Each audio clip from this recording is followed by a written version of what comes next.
Thank you sir, thank you sir. नहीं नहीं नहीं, आप बोलिए प्लीज। सर इसको शुरू मत करो जब तक वो नहीं बैठ रहे। देखो सर, अब आप बोलिएगा प्लीज। इसको सर 20 सेकंड ज्यादा होगी, इसको आप संभाल लेना। धन्यवाद सभापति जी।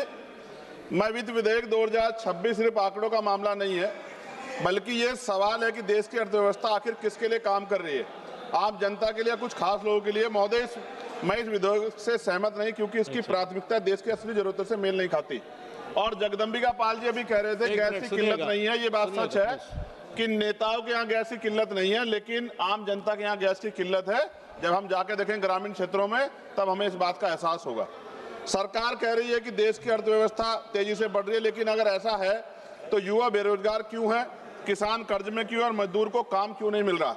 माननीय वित्त मंत्री जी बताएं कि 7% जीडीपी ग्रोथ का सीधा लाभ देश के किस वर्ग की आमदनी में कितने प्रतिशत बढ़ोतरी के रूप में दिखाई दे रहा है।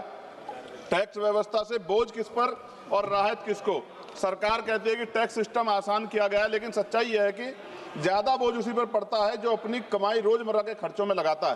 टैक्स का मकसद सिर्फ पैसा जुटाना नहीं, बल्कि लोगों को राहत भी देना भी होता है। सरकार कहती है कि विदेश नीति मजबूत है, लेकिन क्या इससे महंगाई कम हुई, क्या इससे ऊर्जा सस्ती हुई, क्या पेट्रोल डीजल सस्ता हुआ। अगर हम सस्ता तेल खरीद रहे हैं तो उसका फायदा जनता को कम मिलेगा। महोदय, रुपया केवल एक मुद्रा नहीं, ये देश की आर्थिक ताकत और आत्मविश्वास का प्रतीक है। आज स्थिति यह है कि लगातार डॉलर के मुकाबले रुपया कमजोर हो रहा है, जिसके कारण पेट्रोल डीजल गैस सब महंगा हो रहा है। माननीय वित्त मंत्री जी बताएं कि रुपए की गिरावट को रोकने के लिए वित्त विधेयक 2026 में कौन से ठोस कदम उठाए गए हैं। क्या कोई स्पष्ट रोड मैप है जिससे रुपया स्थिर और मजबूत हो सके। महोदय, महंगाई पर आंकड़ों में राहत, लेकिन घर के बजट में दबाव है।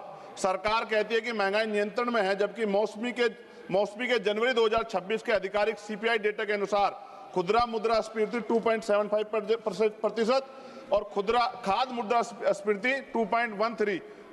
और कच्चे तेल की कीमतें अंतर्राष्ट्रीय बाजार में उतार चढ़ाव करती, लेकिन भारत में कीमतें हमेशा ऊंची रही, उसका लाभ जनता को नहीं मिला। बढ़ती गैस सिलेंडर की कीमत हर गरीब और मध्यम वर्गीय परिवार की चिंता कांड बनी हुई है।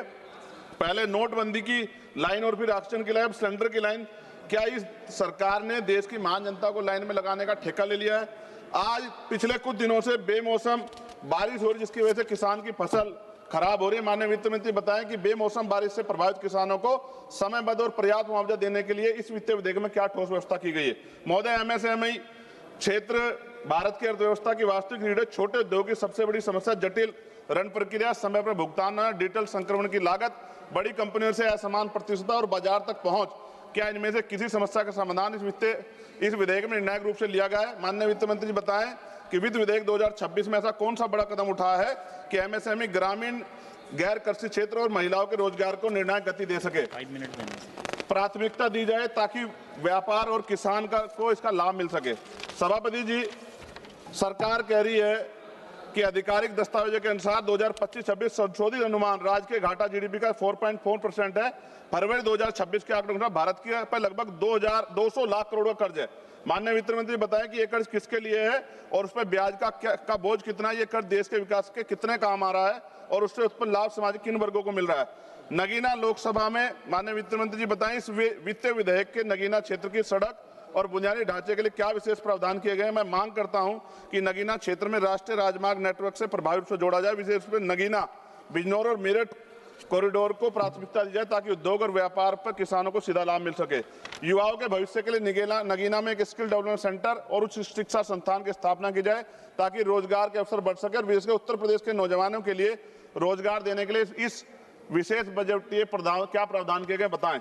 महोदय, जब तक विधेयक रोजगार को केंद्र में रखता, किसान को गारंटी देता, छोटे व्यापारी को राहत देता, मध्यम वर्ग को वास्तविक कर न्याय नहीं देता, महिला सुरक्षा सुनिश्चित नहीं करता और शिक्षा स्वास्थ्य को राष्ट्र निर्माण केंद्र धुरी नहीं मानता, तब तक इसे आदर्श बजट कहना गलत होगा।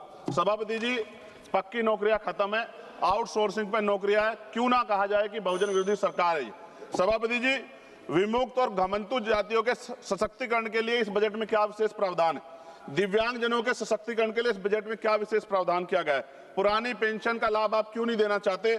प्रमोशन में रिजर्वेशन SC ST OBC कर्मचारी अधिकारी क्यों नहीं आप देना चाहते। सारे सरकारी स्कूल को बंद करके गरीबों के बच्चों के शिक्षा के दरवाजे बंद करने वाली सरकार गरीबों की हितैषी कैसे हो सकती है। डबल इंजन की सरकार ने 2022 में सर वादा किया कि हम किसानों की बिजली माफ करेंगे और उनका कर्ज माफ करेंगे, लेकिन हमारे यहाँ सोने के तारे में उत्तर प्रदेश बिजली आती है, गरीब आदमी उसका बिल नहीं अफोर्ड कर पाता।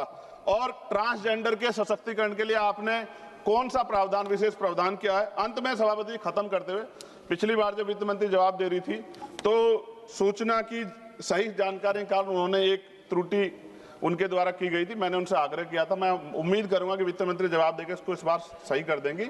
आपने मुझे अवसर दिया, इसके लिए धन्यवाद। जय भीम, जय भारत। वीके न्यूज, राष्ट्र के नाम।